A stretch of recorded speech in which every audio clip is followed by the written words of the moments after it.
Friends, ಈಗ time ಬಂದು 7:15.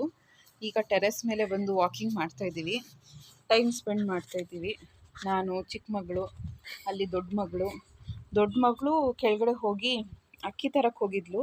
ಯಾಕೆಂದರೆ ಇಲ್ಲಿ ಒಂದು ಹಕ್ಕಿ ಗೂಡು ಕಟ್ಕೊಂಡಿದೆ ಈ ರೂಮಲ್ಲಿ. ಈ ರೂಮಲ್ಲಿ ಗೂಡು ಕಟ್ಕೊಂಡಿದೆ.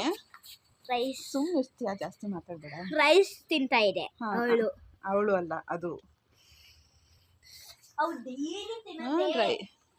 ಅದು ಗೂಡು ಕಟ್ಕೊಂಡಿದೆ. ಅದಕ್ಕೆ ಅಕ್ಕಿ ತರಕ್ಕೆ ಹೋಗಿದ್ಲು. ಅಲ್ಲಿ ಹಾಕಿ ಆಮೇಲೆ ಇಲ್ಲಿ ನೀರಿಟ್ಟಿದ್ದೀವಿ. ಇಲ್ಲೊಂದು ಟಬ್ಬಲ್ಲಿ ನೀರಿಟ್ಟಿದ್ದೀವಿ ನೋಡಿ. ಈ ಟಬ್ಬಲ್ಲಿ ನೀರಿಟ್ಟಿದ್ದೀವಿ. ಇಲ್ಲಿ ಪಕ್ಷಿಗಳೆಲ್ಲ ಬಂದು ನೀರು ಕುಡ್ಕೊಂಡು ಹೋಗುತ್ತೆ. ಎಷ್ಟು ದಾಹ ಅಲ್ವಾ. ನೀವು ಟೆರೆಸ್ ಮೇಲೆ ಅಥವಾ ಮನೆ ಹೊರಗಡೆ ಎಲ್ಲನೂ ಗಲಾಡ್ಸೆ ಹೊರಗಡೆ ಎಲ್ಲ ನೀರಿಟ್ಟರೆ ಅದು ಪಕ್ಷಿಗಳಿಗೆ ತುಂಬ ಹೆಲ್ಪ್ ಆಗುತ್ತೆ. ಕೆಳಗಡೆ ಇಟ್ಟರು ಯಾವ್ದಾನ ಪ್ರಾಣಿಗಳು ಎಲ್ಲನೂ ನೀರು ಕುಡ್ಕೊಂಡು ಹೋಗುತ್ತೆ. ಅದು ಎಷ್ಟು ಪುಣ್ಯದ ಕೆಲಸ ಅದು. ತುಂಬ ದಾಹ ಆಗಿರೋ ಪ್ರಾಣಿಗಳಿಗೆ, ಪಕ್ಷಿಗಳಿಗೆಲ್ಲ ನೀರು ಕೊಡೋದು ತುಂಬ ಒಳ್ಳೆಯ ಕೆಲಸ. ಈಗ ವಾಕಿಂಗ್ ಒಂದು ಅರ್ಧ ಗಂಟೆಯಿಂದ ಮಾಡ್ತಾಯಿದ್ದೀವಿ. ತಣ್ಣ ಗಾಳಿ, ಬೊಟ್ಟಿಟ್ಟಿಲ್ಲ. ಯಾಕೆಂದರೆ ಈಗ ತಾನೇ ಮುಖ ತೊಳ್ಕೊಂಡು ಹಾಗೆ ಬಂದೆ. ಮುಖ ತೊಳ್ಕೊಂಡಿದ್ದ ತಕ್ಷಣ ಬೊಟ್ಟು ಹೋಯಿತು. ಒಂದು ಅರ್ಧ ಗಂಟೆಗೆ ಒಂದು ಸತಿ ಮುಖ ತೊಳಿಬೇಕು, ಅಷ್ಟು ಸೆಕೆ ಅಂದರೆ ಸೆಕೆ. ಶ್ರೀನಿತಾ, ರಜದಲ್ಲಿ ಏನು ಮಾಡ್ತಿದ್ಯಾ ನೀನು? ರಜದಲ್ಲಿ ಏನು ಮಾಡ್ತಿದ್ಯಾ?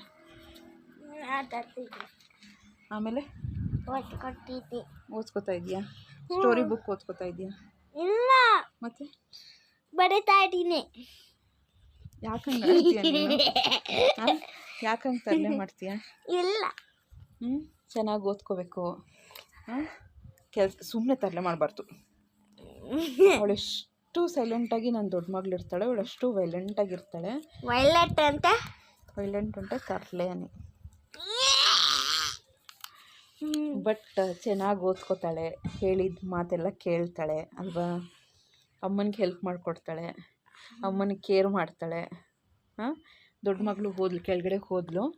ಅವಳು ಶಾಂತ ಸ್ವರೂಪಿ. ಅವಳು ಅಷ್ಟು ನಾನು ತುಂಬ ಪುಣ್ಯ ಮಾಡಿದ್ದೆ ಅವಳನ್ನ ಪಡೆಯೋಕ್ಕೆ ಅನ್ಬೋದು. ಇವಳು ಮನೆ ಎನರ್ಜಿ. ಇವಳು ಎಷ್ಟು ಇವಳು ಮನೇಲಿ ಇಲ್ಲ ಅಂದರೆ ಮನೆಯೆಲ್ಲ ಖಾಲಿ ಖಾಲಿ ಆ ಥರ ಅನಿಸ್ತಾ ಇರುತ್ತೆ. ಅಷ್ಟು ಗುಡ್ ಗರ್ಲ್ ಇವಳು, ಅಷ್ಟು very bad girl. Very good girl. ಚೆನ್ನಾಗಿ ಓದಿದ್ದಾಳೆ, 96% ತೆಗೆದಿದ್ದಾಳೆ ಎಕ್ಸಾಮಲ್ಲಿ. ಗುಡ್ ಗರ್ಲ್ ಅಲ್ವಾ? ಗುಡ್ ಗರ್ಲ ಬ್ಯಾಡ್ ಗರ್ಲ?